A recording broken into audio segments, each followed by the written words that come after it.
way before the first selfie, long before the filters, the likes, the endless scrolling, the ancient Greeks were already warning us about something we're still obsessed with today: the danger of falling in love with our own reflection. They told the story of Narcissus, a man so strikingly handsome that everyone who saw him fell under his spell, but none more deeply than himself. One day, while wandering through the forest, he leaned over a clear, still river, and there he saw it, his own reflection staring back. Entranced, he couldn't look away. Days passed, hunger, thirst, reason, all faded.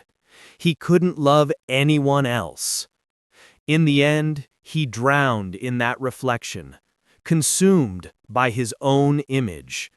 The gods say a flower bloomed where he died, a warning in the shape of beauty.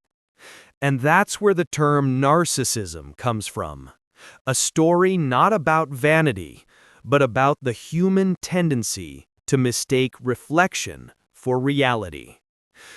But here's the thing: narcissism isn't just ancient myth or poetic metaphor. It's a psychological phenomenon, alive, measurable, and growing.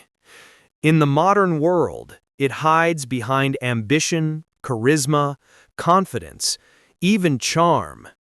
Psychologists define it as an inflated self-image, a belief that you're not just special, but superior. Narcissists believe they deserve more attention, more admiration, more everything. And the scary part? They often get it. But not all narcissists look the same. There are two main types: grandiose and vulnerable. The grandiose narcissist is the one we recognize: bold, loud, magnetic, the life of the party, the leader who commands every room. They crave power and attention like oxygen. Politicians, celebrities, influencers. They rise fast, but their reflection is fragile.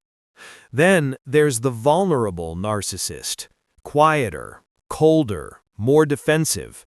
They don't shout their greatness, they guard it. They want the same admiration, but fear rejection even more. On the surface, they may look humble, but inside, they burn with resentment when unnoticed. In both cases, it's the same hunger: to be seen, adored, and never questioned. And here's where it turns dark. Because over time, narcissism isn't just annoying, it's destructive. Narcissistic partners betray, manipulate, and lie, not out of malice, but out of need. Narcissistic leaders take reckless risks, sacrificing others to protect their image. And when that perfect reflection is cracked, when someone exposes their flaws, they don't reflect, they retaliate. The myth repeats itself. Narcissism feels good to the person who has it, but it drains everyone around them. Psychologists call the extreme form narcissistic personality disorder, a pattern of arrogance, lack of empathy, and constant need for validation that consumes relationships, careers, and families. About 1 to 2% of people have it, mostly men, and it doesn't usually appear until adulthood. Because for children, a little self-centeredness is normal. But when that self-focus never fades, when admiration becomes oxygen, it turns toxic. And its roots often start early. Parents who idolize their kids can plant grandiose narcissism.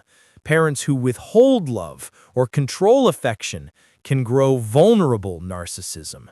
Genes play their part too, but environment shapes the mirror.